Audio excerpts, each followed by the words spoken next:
Lo que estás a punto de ver no encaja con nada de lo que creíamos saber sobre Europa.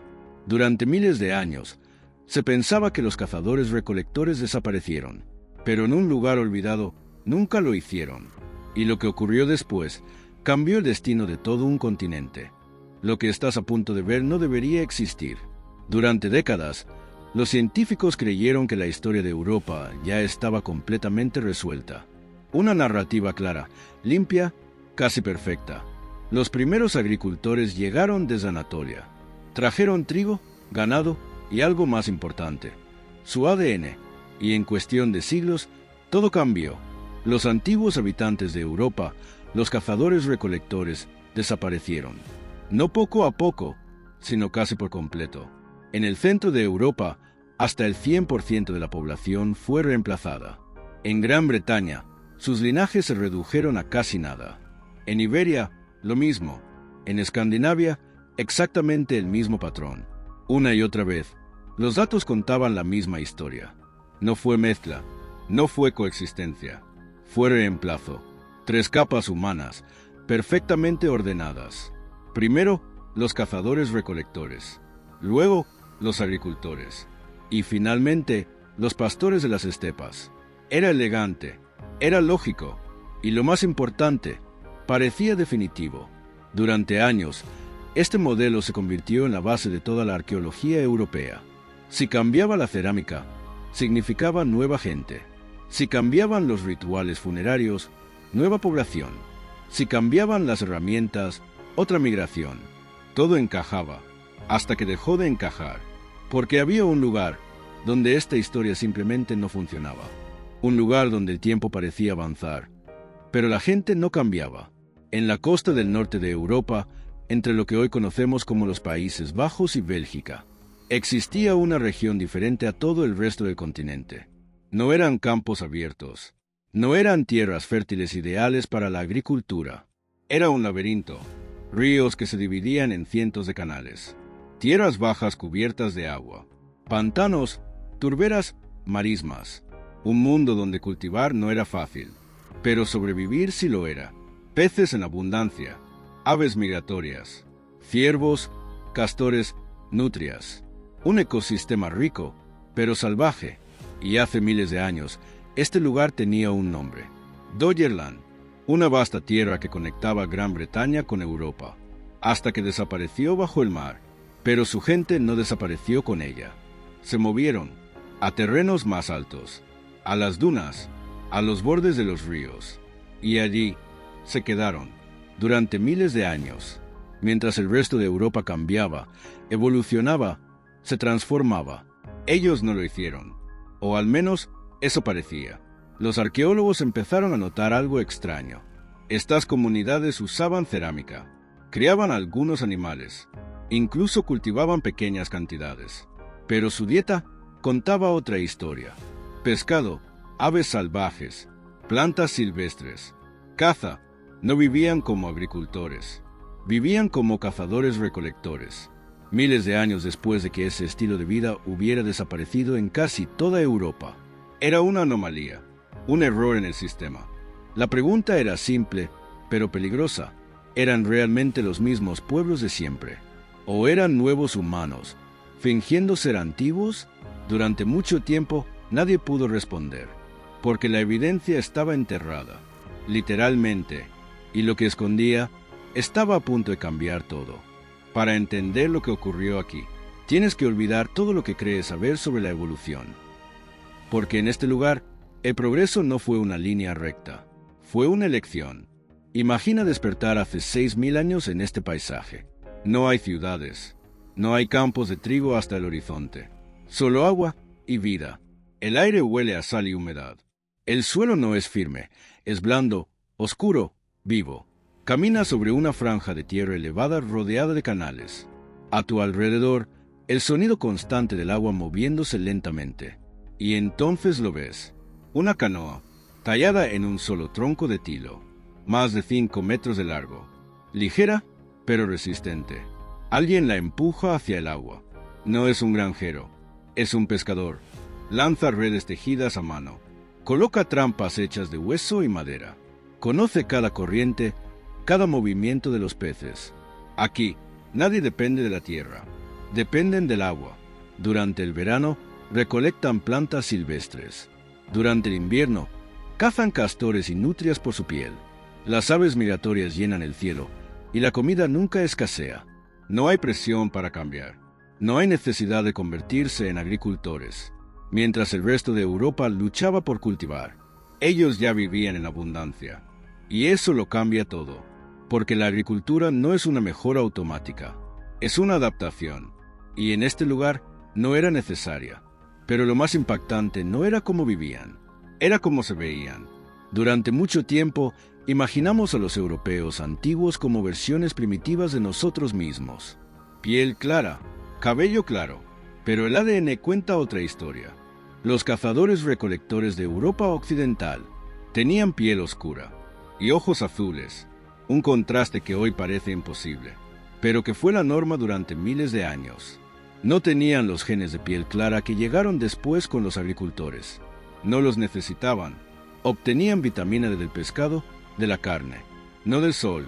Eran fuertes, adaptados al frío, perfectamente diseñados para este entorno. No eran atrasados, eran especializados. Y eso plantea una pregunta incómoda. Si tenían acceso a la agricultura, si conocían a los agricultores, si incluso adoptaron parte de su tecnología, ¿por qué no cambiaron completamente? ¿Por qué seguir siendo cazadores-recolectores? Cuando todo el continente ya había avanzado, ¿era tradición, resistencia cultural o algo más profundo? Algo que no se ve en las herramientas, ni en los restos arqueológicos, sino en lo más profundo de ellos, en su ADN. Durante años, los científicos no pudieron responder, porque este tipo de lugares guarda mal sus secretos. Los huesos se descomponen en el suelo ácido de los pantanos. Los restos humanos son escasos, y los pocos que existen están dañados. Muchos sitios están enterrados a más de 5 metros bajo tierra, cubiertos por siglos de sedimentos, agua y tiempo. Era como intentar reconstruir una historia. Sin páginas, los arqueólogos veían el patrón. Sabían que algo no encajaba, pero no podían probarlo. Y sin pruebas, la historia oficial seguía intacta, hasta que la tecnología alcanzó la pregunta, y lo que encontraron no fue una simple variación, fue una ruptura total. Durante décadas, la respuesta estuvo justo debajo de los pies de los arqueólogos, pero era invisible, porque el problema no era la teoría, era la tecnología. El ADN antiguo es extremadamente frágil, se rompe con el tiempo, se contamina, se pierde, y en lugares como este, desaparece casi por completo. Los suelos ácidos de los pantanos destruyen los huesos. El agua borra las huellas. El tiempo hace el resto. Por eso, durante años, este lugar fue ignorado. No porque no fuera importante, sino porque no se podía demostrar nada. Hasta que algo cambió. En la última década, la ciencia dio un salto. Los investigadores aprendieron a extraer ADN incluso de fragmentos microscópicos, especialmente de una parte muy específica del cráneo humano, el hueso petroso del oído interno, la zona más densa del cuerpo, el último lugar donde el ADN sobrevive, en laboratorios estériles completamente sellados, científicos vestidos como si estuvieran en una zona biológica de alto riesgo. Empezaron a trabajar con restos que antes se consideraban inútiles. Trituraban los huesos hasta convertirlos en polvo.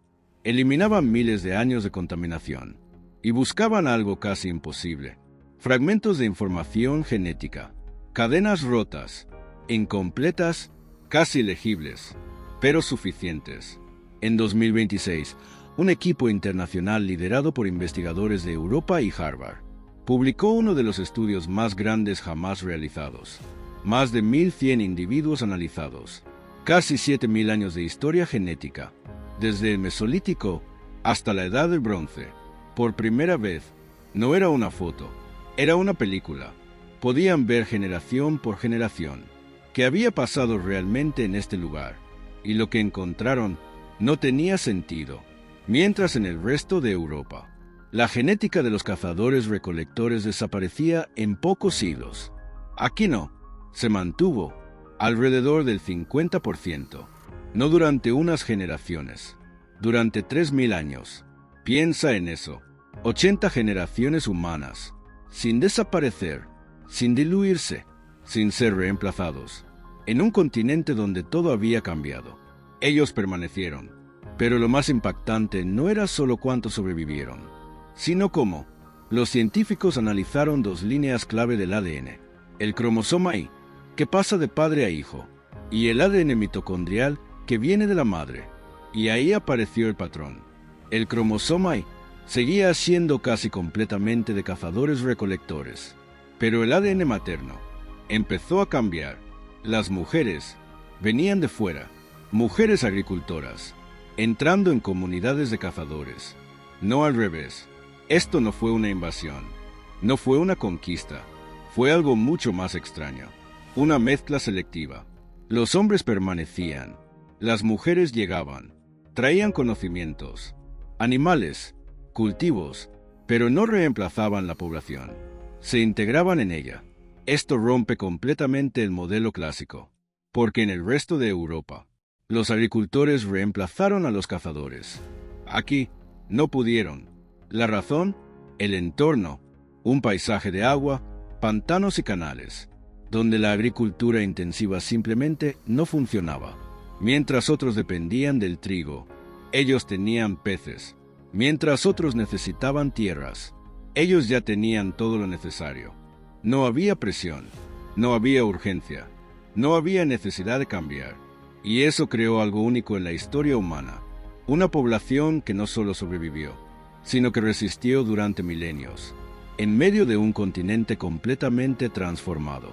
Pero esta historia no termina en supervivencia, termina en algo mucho más grande, porque estos últimos cazadores no fueron el final, fueron el comienzo. Durante miles de años, estas comunidades resistieron, no fueron reemplazadas, no desaparecieron, no se rindieron, pero nada dura para siempre. Alrededor del año 3000 antes de nuestra era, algo empezó a moverse en el horizonte. Desde el este, llegaron nuevos grupos. No eran agricultores, eran pastores, gente de las estepas, viajeros, jinetes, portadores de una nueva genética y una nueva forma de vida. En la mayor parte de Europa, su llegada fue devastadora. Otra ola de reemplazo, otra capa encima de las anteriores. Pero en la región del Rin-Mosa pasó algo diferente. Otra vez, los arqueólogos encontraron algo extraño. La cultura cambió. Aparecieron nuevos estilos de cerámica, nuevas herramientas, nuevas prácticas. Todo indicaba que había llegado una nueva población. Pero el ADN decía otra cosa. No hubo una gran entrada genética de las estepas. No hubo reemplazo masivo. La gente local seguía allí. Otra vez, adoptaron la cultura, sin perder su identidad. Tomaron lo que necesitaban, ignoraron el resto, y resistieron. Pero esta vez algo cambió, porque después de siglos de contacto, las dos poblaciones comenzaron a fusionarse, no como antes, no de forma selectiva, sino completamente, y de esa mezcla nació algo nuevo, una nueva cultura, un nuevo pueblo. Los arqueólogos los llaman la cultura del vaso campaniforme, Belveaker, un grupo completamente diferente a todo lo anterior. Tenían tecnología avanzada, usaban cobre, practicaban la arquería, enterraban a sus muertos con rituales complejos. Y lo más importante, llevaban dentro de ellos la genética de esos antiguos cazadores, entre un 13% y un 18%, un fragmento pequeño, pero suficiente para cambiar la historia. Porque lo que hicieron después fue irreversible. Hace unos 4.400 años, algo cruzó el mar. No fue una tormenta, no fue un cambio climático, fueron personas, grupos asociados a la cultura Belveaker. Abandonaron el continente y entraron en Gran Bretaña.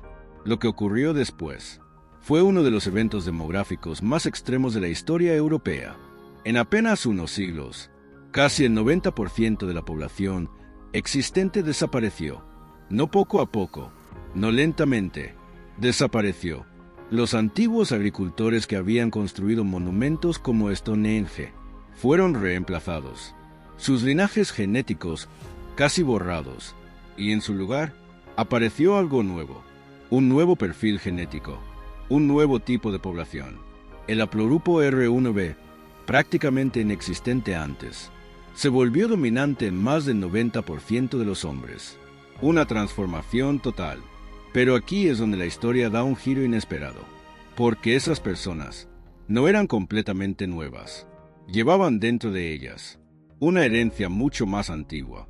Parte de su ADN provenía de aquellos cazadores-recolectores que habían resistido durante miles de años en los pantanos del norte de Europa, los mismos que nunca fueron reemplazados, los mismos que nadie esperaba. Los olvidados se convirtieron en la base genética de quienes reemplazaron a casi toda Gran Bretaña. Esto cambia completamente la narrativa. Durante años creímos que los cazadores-recolectores fueron eliminados por los agricultores, pero la realidad es otra. No desaparecieron, se adaptaron, resistieron y al final volvieron, no como individuos, sino como parte de una nueva población, una que reescribió la historia. Aún hoy, los científicos debaten cómo ocurrió exactamente este reemplazo. Algunos apuntan a epidemias que debilitaron a las poblaciones antiguas, otros a ventajas biológicas, más hijos, más supervivencia. Incluso hay indicios de algo más oscuro. En algunas regiones, las líneas masculinas fueron completamente reemplazadas, mientras las femeninas permanecieron. Un patrón que sugiere conflicto. Pero no todo está claro. La genética puede decirnos qué pasó, pero no por qué. No puede explicar decisiones, ni emociones, ni reglas sociales invisibles. Y aún hay preguntas abiertas. ¿Cómo se formó realmente la cultura Belbeaker? ¿Por qué ciertas ideas viajaron sin las personas y otras personas viajaron sin sus ideas? Porque en la historia humana, la cultura y la genética no siempre van juntas. A veces se separan. Hoy, bajo 5 metros de barro en el delta del Rin, todavía quedan restos de ese mundo perdido. Canoas, arpones, trampas de pesca, y en esos restos, fragmentos de ADN, fragmentos que conectan a pescadores olvidados con millones de personas actuales. Y aquí está la verdadera pregunta. Si una población pudo sobrevivir 3000 años, en un lugar donde nadie miraba, ¿qué más estamos pasando por alto? ¿Qué otras historias siguen enterradas? Porque si algo nos ha enseñado el ADN, es que la historia que creemos conocer raramente es la historia completa.